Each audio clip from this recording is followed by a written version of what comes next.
Now, let's think about how to choose a societal topic to focus on, especially if you don't know what to focus on for the Art of Peace Challenge.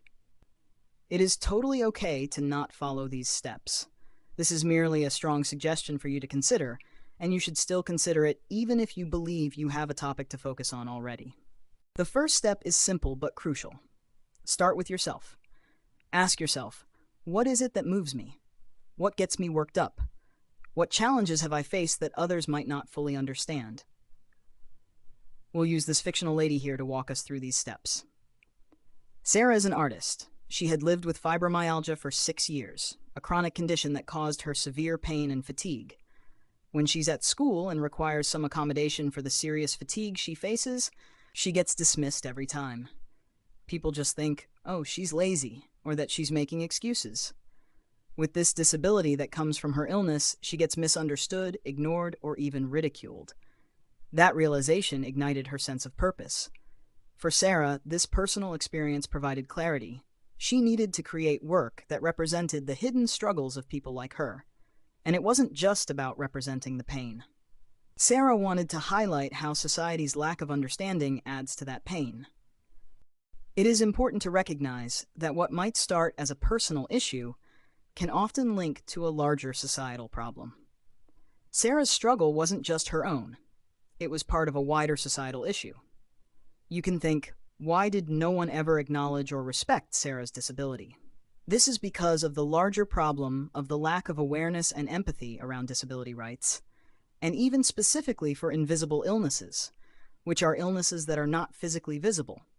Take a moment to ask yourself, where does my personal experience fit into the larger picture? What societal issue does it link to? Is it a matter of public health, justice, or equality? By connecting your personal experience to a broader issue, you can start addressing societal challenges in a way that feels personal but has the potential to reach others. Once you've decided on a field or area to focus on, it's now time to dig deep. You need to back your art or advocacy with facts, real stories, and context. I know we said that these steps are only strong recommendations and not a must, but this is the one exception. Research is the next step. We will have an entire lesson dedicated to this soon. It is important that you know that research is not just about Googling facts or gathering data. Instead, it is about deepening your understanding. This is the foundation that gives your work legitimacy and depth. For Sarah, this meant also learning about other people facing disabilities. She spent time talking to others living with invisible illnesses. They shared stories, their lack of social support, and the daily struggles that made her realize that this was not just about her, but about a whole community that often went unheard. These personal stories and statistics gave Sarah the fuel she needed to make her art meaningful and grounded in reality. It also helped her gather a wide range of perspectives, ensuring her work resonated with people on multiple levels. It helped her tease apart what was her specific personal experience versus what was more about the shared and common experiences of people with invisible illnesses. Another thing is that Sarah knew that to truly make a difference, she needed to understand not only the people like her, who are directly affected by this issue, but also the broader audience she wanted to reach. This meant exploring public perceptions, societal attitudes, and the common misconceptions surrounding invisible disabilities. In essence, effective research involves multiple focuses.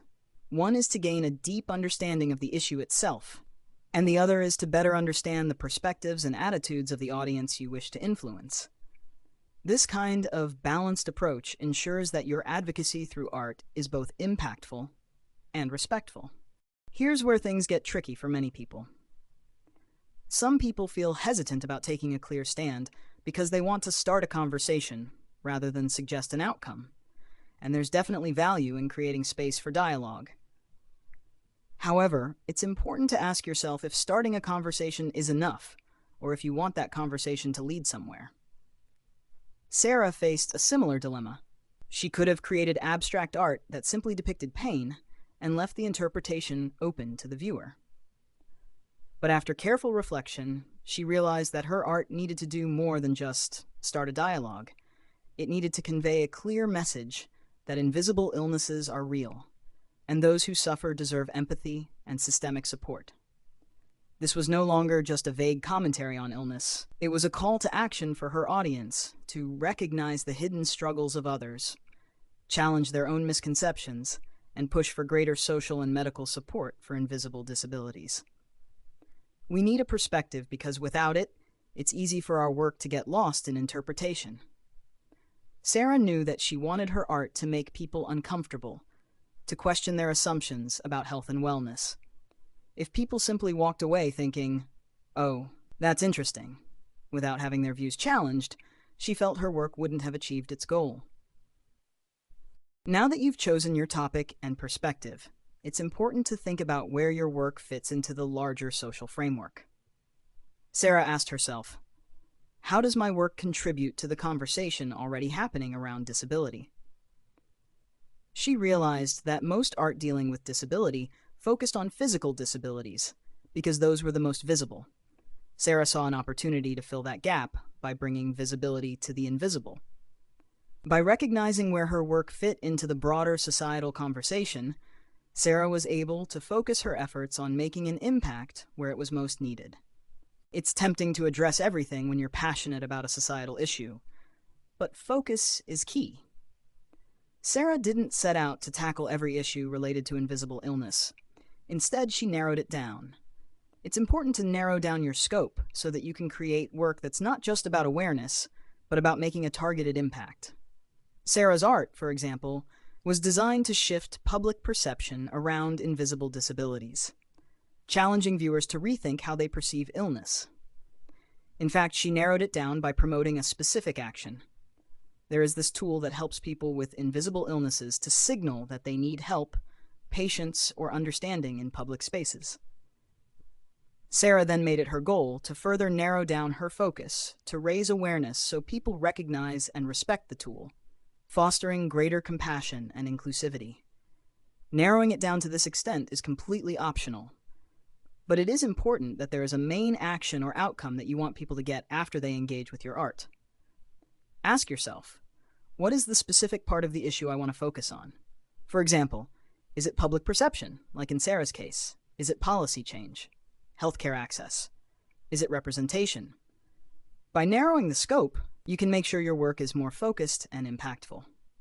In summary, selecting a societal topic isn't just about picking something that sounds important. It's about reflecting on your personal experiences and passions, connecting those experiences to larger societal issues, doing your research to deeply understand the topic, taking a perspective that goes beyond starting a conversation. It pushes for change, considering how your work fits into the larger societal framework, narrowing your focus to make a targeted impact. Through Sarah's story, we see how an artist can move from personal experience to broader social advocacy, creating work that not only represents her struggles, but also invites others to engage with and support those issues. By following these steps, you can select a societal topic and perspective that resonate deeply with you and inspire meaningful change. Whether your goal is to raise awareness, challenge misconceptions, or advocate for policy change, your work has the potential to make a real difference. Remember, the goal is not just to start a conversation. It's to ensure that conversation leads to change.